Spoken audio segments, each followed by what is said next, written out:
कार्यों को देने के लिए आए हैं। हम 5 कार्यों के हित में अपना बलिदान देने के लिए तैयार हैं। जिलाधिकारी जी, आपकी दूषित मानसिकता से अब जिले का बच्चा भी परिचित हो गया है।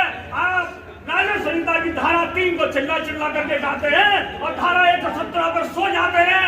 क्यों नहीं बताते हैं कि धारा 117 पर क्या प्रोविजन है और प्रोविजन का आपने अब तक क्या पालन किया है? अगर जिलाधिकारी जी, आप किताब को पढ़िए। 2 किताबों को पढ़ने के बाद कोई विद्वान नहीं हो जाता है। आप स्वयं बुद्धिमान नहीं है, आप स्वयं बुद्धिमान बनते हैं।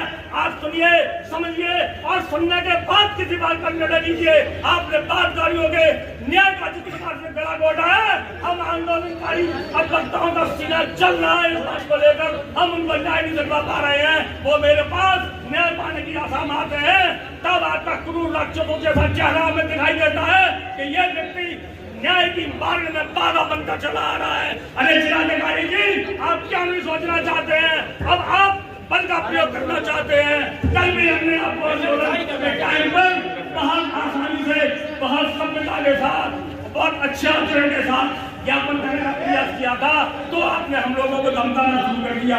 हम आपकी धमकी मारने वाले नहीं हैं। ये वक्ता वो है जिन्होंने इस देश को आजाद कराया था। जिलाधिकारी जी, आप जैसे अधिकारियों की तरह से जिले को न्याय नहीं मिला है।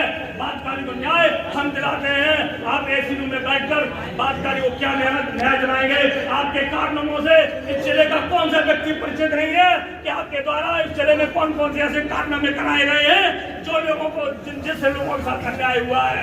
मैं बार बार कहता हूँ, आप अपनी गलती मानिए, आप अपने किए पर पछतावा कीजिए।